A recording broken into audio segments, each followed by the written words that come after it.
Oh, Akbar.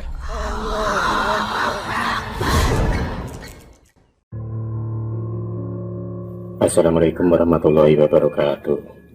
Selamat datang kembali di channel cerita horor Bendy Story.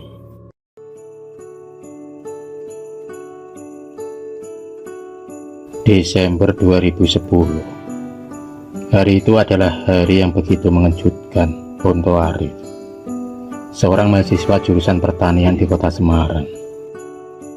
Arif segera pulang saat mendapatkan kabar kalau ayahnya mendadak sakit. Padahal diketahui Pak Parno tak pernah ada riwayat penyakit yang berbahaya.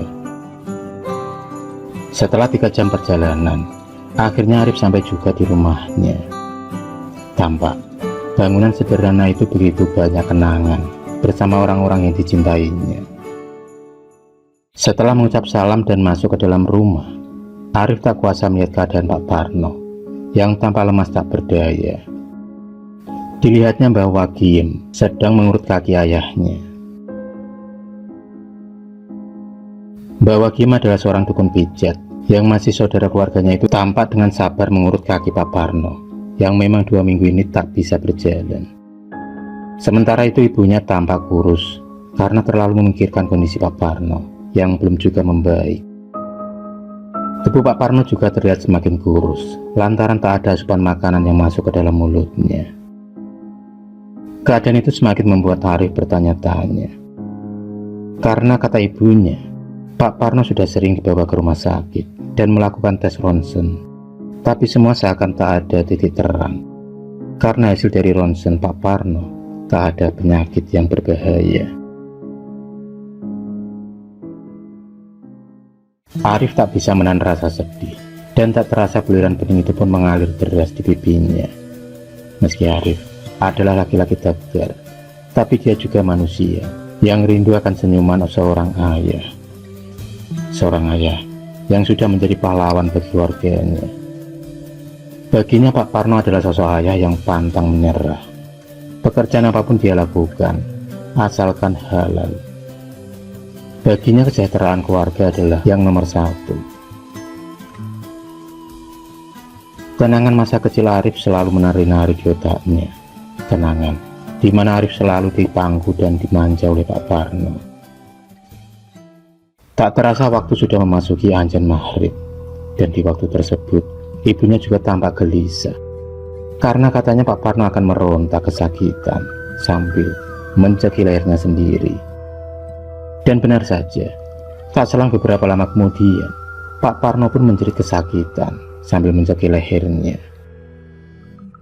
Panik, takut, itulah perasaan Arif dan keluarganya pada saat itu. Apa mungkin Pak Parno terkena santet?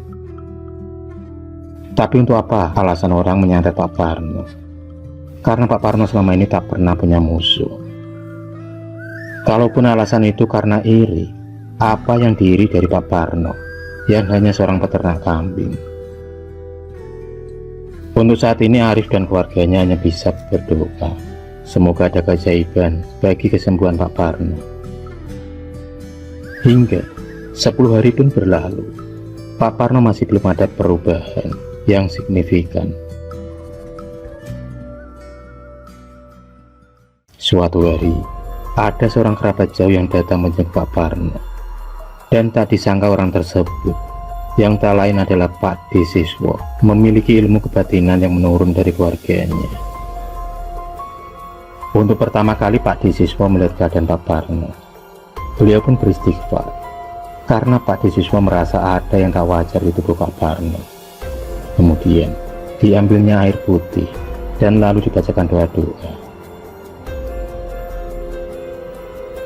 Air putih tersebut pun diminumkan kepada Pak Parno, tapi dia malah melempar gelas tersebut dan memaki-maki Pak D. Siswo. Tubuh Pak Parno tiba-tiba mendadak begitu kuat. Bahkan Arif yang mencoba menenangkannya ikut terpelanting lantaran kena amukan dari ayahnya sendiri. Pak D. Siswo kemudian duduk bersila sambil membaca ayat-ayat suci Al-Quran. Beliau kemudian meminta agar seluruh pintu dan jendela dibuka lebar-lebar.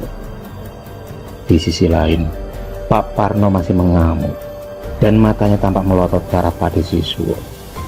Hingga akhirnya Pak Parno pun menjadi lemas dan terlihat tertidur dengan pulas. Melihat keadaan yang sudah agak tenang, Pak D siswa mengajak Arif dan ibunya berbincang di ruang tamu. Beliau pun kemudian mempertanyakan awal kejadian yang menimpa dari Pak Parno.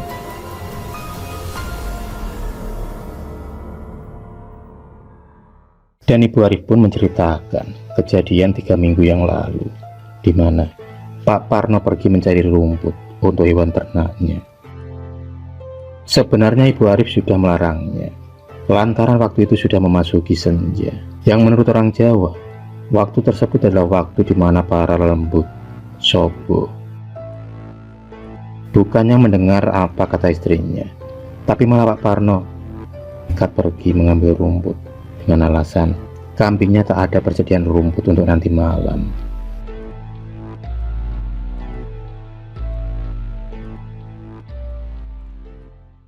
Menurut cerita Ibu Arif, Pak Parno pulang tanpa membawa rumput, tapi dia malah pulang dengan jalan sempoyongan dan selalu berbicara ngelantur. Mendengar cerita tersebut, Pak D siswa pun mengangguk mengerti. Apa yang ada di penglihatan mata batinnya itu benar kalau ada 2 sosok yang masuk ke dalam raga Pak Parno. Pak D siswa sendiri belum bisa memastikan kenapa kedua makhluk gaib itu masuk ke dalam tubuh Pak Parno. Beliau lebih fokus pada penyembuhan. Dan langkah pertama yang Pak D siswa lakukan adalah mendatangi lokasi Pak Parno mengambil rumput. Dan langkah terkejutnya Pak D siswa ketika melihat lokasi tersebut. Lokasi yang berdekatan dengan kuburan angker itu dipenuhi dengan makhluk-makhluk tak kasat mata. Pak D siswa lalu meletakkan telur ayam kampung yang sudah dirajai ayat suci Al-Quran. Tak lupa sekogolo atau nasi yang dikepal membentuk tumpeng. Beliau kemudian lalu duduk bersila, melakukan sebuah doa dan juga meditasi. Menurut mata batin Pak D siswa, ada sosok sundel bolong dan juga anaknya yang tak sengaja terkena air ludah Pak Parno. Pak Parno tak menyangka dia sudah meludahi sundel bolong yang memang menjadi penghuni pohon beringin tersebut. Sundel bolong tersebut semakin murka setelah melihat anaknya yang terkena sapitan Pak Parno. Hingga akhirnya Pak Parno pun pulang dengan jalan tertatih lantaran kakinya yang tiba-tiba sakit. Pak D siswa kemudian mencoba berinteraksi dengan makhluk tersebut agar makhluk tersebut mau melepaskan jeratannya pada Pak Parno. Tapi ternyata makhluk tersebut tak mau melepaskannya.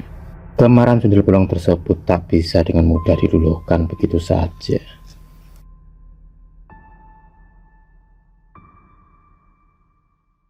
Pada akhirnya Pak D siswa meminta secara paksa dikeluarkanlah cincin pemberian dari kakek buyutnya.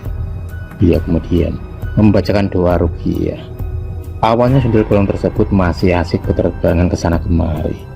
Bahkan Pak D siswa hampir muntah darah lantaran melihat punggung sundel bolong yang penuh dengan belatung dan juga hewan melata lainnya.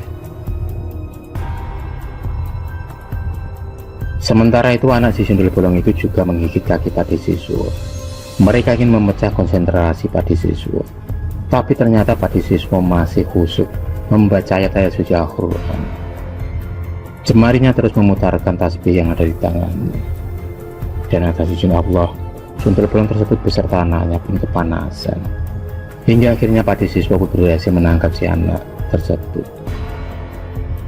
Tapi ibunya terlalu cepat menghilang. Si anak sundel bolong pun menangis, meronta, meminta untuk dilepaskan. Tapi Pak D siswa tak menggubrisnya. Perjanjian antara mereka pun akhirnya menemui titik terang, yang mana si anak tersebut harus mau keluar dari tubuh Pak Parno. Dan pada akhirnya Pak Parno pun berangsur membaik.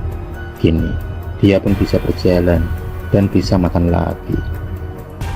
Rasa syukur pun diucapkan pada Tuhan karena lewat tangan Pak D siswa, Pak Parno pun bisa disembuhkan. Menurut penuturan Pak D siswa, si anak sundel bolong tersebut meminta gendong kepada Pak Parno. Itulah kenapa dia sering merasa lehernya tercekik.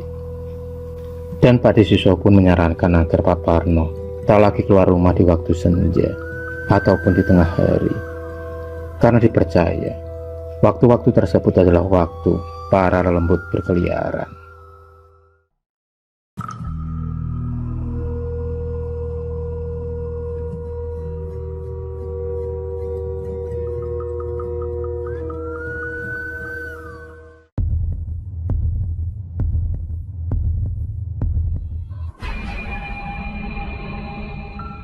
Terima kasih sudah menonton video cerita bergambar ini. Klik subscribe untuk terus berlangganan video-video cerita bergambar selanjutnya. Semangat berkarya.